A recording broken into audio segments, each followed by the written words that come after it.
इस समय हमारे साथ वार्ड नंबर 21 के प्रत्याशी गौरव ऋषिपाल हैं, जिनका चुनाव निशान केतली है। यहाँ ऊपर जो मेयर पद के लिए त्रिकोणीय मुकाबला है, ऐसे वार्ड नंबर 21 में भी त्रिकोणीय मुकाबला चल रहा है।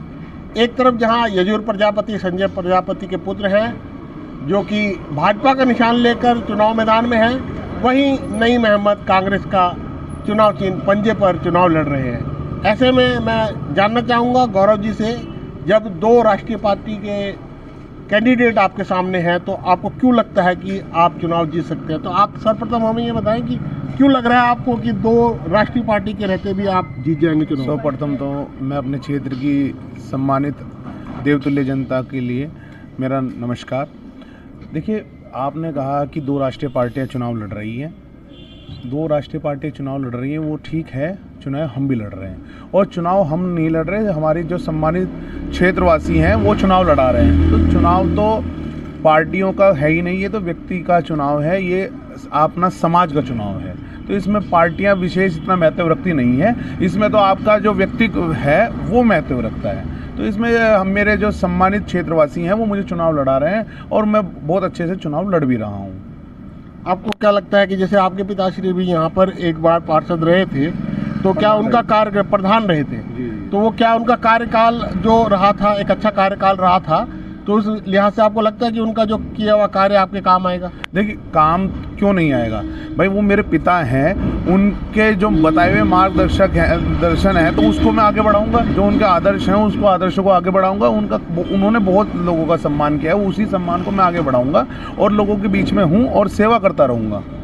आपके साथ पिताश्री पूरा कंधा से कंधा मिलाकर पूरा आशीर्वाद देते हुए चल रहे हैं? बिल्कुल बिल्कुल, मेरे पिताजी मेरे साथ साथ कंधे से कंधा मिलाकर मेरे मार्गदर्शन कर रहे हैं और लोगों के बीच में हैं और वो मुझे दिशा और दशा मेरी तय कर रहे हैं और लोगों के बीच में मुझे ले जा भी रहे हैं। अगर जातीय समीकरण की बात करें तो एक तरफ नईम अहमद है, उनकी अपनी बिरादरी की वोट प्लस उनका जो कांग्रेस का वोट बैंक होता है उसको मिला के वो दावा कर रहे हैं। वहीं आपके क्षेत्र में भाजपा का बहुत तगड़ा वोट बैंक है। इस लिहाज से आपके पास जो बहुत कम वोट दिखता है, तो कैसे आप करेंगे, क्या करेंगे? जो कि सब मैंने अभी आपको थोड़ी देर पहले कहा है, इसमें कोई पार्टी विशेष नहीं रखती, महत्व नहीं रखती, कोई जातीय विशेष, इसमें तो आपका काम विशेष रखता है। आपने लोगों से कितना संपर्क किया हुआ है और मेरा जो परिवार है वो मेरा वार्ड है, तो मैं उसके बिहाफ उनको साथ लेके, वो मुझे साथ लेके मुझे चुनाव लड़ा रहे हैं। तो इसमें इफ बट बचा ही नहीं है कि कौन सा क्या चीज़ महत्व ज़्यादा रखते हैं। इसमें तो लोगों का प्यार में महत्व रखता है और उनका सम्मान मैं कर रहा हूँ और वो मुझे चुनाव लड़ा रहे हैं। आप आश्वस्त हैं, आप जीत रहे हैं? देखिए, आश्वस्त मैं नहीं, मेरी जनता मुझे आश्वस्त कर रही है। तो जब मेरे क्षेत्रवासी मुझे भरपूर प्यार दे रहे हैं तो उसमें भी बिल्कुल आश्वस्त हूँ और मैं बिल्कुल अपना दृढ़ता से अपना काम में लग रहा हूँ और प्रचार कर रहे हैं और लोगों से मिल रहे हैं। तो इसमें कोई इफ बट बचा ही नहीं है, तो हम तो अपना काम कर रहे हैं। बाकी तो देखिए, ईश्वर है ऊपर, भगवान है और नीचे मेरी देवतुल्य जनता है। जो निर्णय होगा वो सर माथे पे है। बहुत बहुत धन्यवाद। वार्ड नंबर 21 से नईम अहमद जी हैं, जो कि कांग्रेस के पर चुनाव चिन्ह पर लड़ रहे हैं और इनसे जानना चाहेंगे, क्योंकि ये वार्ड नंबर 21 त्रिकोणीय मुकाबला है, जिस तरह मेयर की सीट पे त्रिकोणीय मुकाबला है, यहाँ भी त्रिकोणीय मुकाबला है। तो इनसे ही जानना चाहेंगे कि क्यों ये दावेदारी कर रहे हैं, जबकि इनके बिरादरी के लोग बहुत कम हैं और बाकी ज़्यादातर बिरादरी के लोग हैं। तो इस लिहाज से इनको क्यों लग रहा है कि ये यहाँ पर जीत सकते हैं? तो पहले सर्वप्रथम बताएं, आपका वोट जो है इस क्षेत्र में कम है, बावजूद भी आप बिल्कुल अडिग हैं, मान रहे हैं जीत जाएंगे? बिल्कुल 101% जीतेंगे हम। ऐसा क्यों लगता है आपको? क्योंकि इधर हमारे भी अपने वोट हैं, कुछ चेहरे की वोट हैं, कुछ हमारी अपनी पार्टी के भी वोट हैं। पार्टी कांग्रेस पार्टी के वोट हैं। तो आपका कि क्या योजना है, जैसे कि आप जीत जाए तो इसके बाद क्या क्या करना चाहिए? सर, हमारे यहाँ विकास कुछ नहीं हुआ है। मेरी भी लगभग 45 साल की उम्र हो गई और हमारे यहाँ कोई विकास नहीं हुआ, इसलिए मैंने अपने इस विकास के लिए ही ये काम किया है। यहाँ जैसे एक गढ़ माना जाता है भाजपा का ये क्षेत्र जी, तो इस लिहाज से आपको ऐसा लगता है कि कांग्रेस के वोट भी हैं या वो? सर, भाजपा हो कांग्रेस हो, कुछ भी नहीं है ऐसा। जबकि आदमी अगर खड़ा हो जाए अपने काम कराने के लिए तो काम 101% होगा। आप जिस प्रकार बालक थे, यहाँ बड़े हुए हैं, तो एक दूसरी बिरादरी में भी आपका बहुत उठना बैठना अच्छा खासा रहा, तो इस लिहाज से आपको लगता है कि दूसरी बिरादरी वाले आपको जात बिरादरी से उठकर आपको वोटिंग करेंगे? पूरी सपोर्ट दे रहे हैं वो लोग, हर बिरादरी का सपोर्ट दे रहा है। तो कुछ एक नाम ऐसे हैं बताना चाहेंगे जो कि आपको पूरा सपोर्ट करें? नहीं, देखो नाम तो किसी के नहीं हम शो करने के। तो आपको क्या लग रहा है नईम अहमद जी को लेकर की क्या स्थिति रहेगी? नहीं, सभी वर्ग का हम लोगों को सपोर्ट है। ऐसा नहीं है कि केवल किसी एक, लेकिन ये है कि हर तरह का आदमी हम लोग को सपोर्ट कर रहा है। चलिए, आप लोग आश्वस्त हैं जी बिल्कुल की जीत की तरफ है नहीं? तो ये तो नईम अहमद जी के आश्वस्त हैं, क्योंकि अपनी बिरादरी के साथ साथ कांग्रेस का वोट बैंक भी इनके साथ है और निजी संबंध भी बताते हैं। एक सामाजिक कार्यकर्ता होने के नाते इनका एक अच्छा खासा यहाँ पर समाज को योगदान है, उस लिहाज से भी ये सोचते हैं कि ये जीत जाएंगे। तो अब हम दूसरे कैंडिडेट से भी मिलते हैं, इस वार्ड के जो तीसरे कैंडिडेट हैं उनसे भी मिलते हैं। तीनों का आकलन आप करके आप हमें बताएं, कमेंट बॉक्स आपके लिए खुला है। बताएं कि क्या लगता है कि वार्ड नंबर 21 में कौन जीतने वाला है।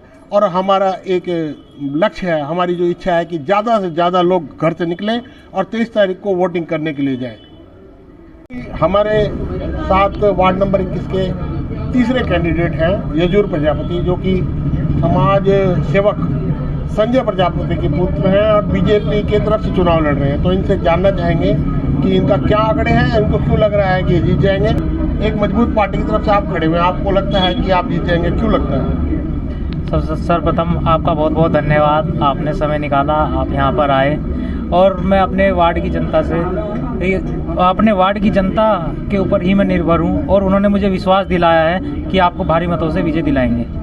आपका वार्ड जो है पुराने समय से भाजपा गढ़ रहा है, तो इसका कितना सहयोग मिलने वाला है आपको? निश्चित रूप से काफ़ी सहयोग मिलेगा और पूर्ण रूप से पूरा सहयोग मिलेगा। और हम गली गली क्षेत्र वाइज जा भी रहे हैं और उनका भी भारी समर्थन हमें मिल रहा है और वो आशा दिला रहे हैं कि आपको तो आने की ज़रूरत भी नहीं थी, हम तो पहले से ही कमल के फूल को वोट देते हैं। और हमने भी जनता से यह अपील करी है कि आपके छोटे काम हो बड़े काम हो, हम निरंतर सुचारू रूप से सारे कार्य आप करेंगे, आप उस चीज़ से निश्चिंत रहिए। आपके पिताजी जो हैं बहुत पुराने समाज सेवी हैं, तो क्या उनके जो किए गए कार्य आपके काम आ रहे हैं? जी, मेरे जो पिताजी हैं मैं उनका अपना राजनीतिक गुरु भी मानता हूं और उनके आदर्शों पे और उनके मार्गदर्शन से ही मैं राजनीति के क्षेत्र में आगे निरंतर बढ़ता रहूंगा। आप जीतने के बाद अपने वार्ड के लिए क्या क्या करना चाहेंगे?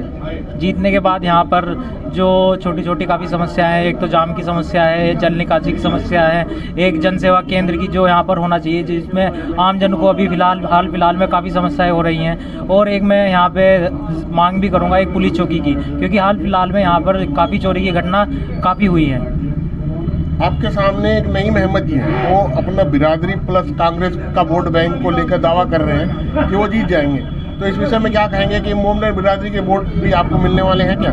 बिल्कुल, निश्चित रूप से हमें भारतीय जनता पार्टी को वोट मिल रहे हैं। ऐसा नहीं है कुछ थोड़ा बहुत इधर उधर जा भी रहे हैं, तो मैं नहीं मानता कि वो जा रहे हैं, वो हमारे पास भारतीय जनता पार्टी को ही वोट दे रहे हैं। आपको ऐसा लगता है कि आप जीत जाएंगे और आपके सामने दूसरा जो सेकंड और थर्ड रहने वाला, आपको क्या लगता है कि आपसे दूसरे स्थान में कौन रहेगा? आपका मुकाबला किससे है? नहीं, हमारा मुकाबला किसी से नहीं है। हम निश्चित रूप से वार्ड नंबर 21 से भारतीय जनता पार्टी का कमल खिलने जा रहा है और काफ़ी भारी मतों से खिलने जा रहा है।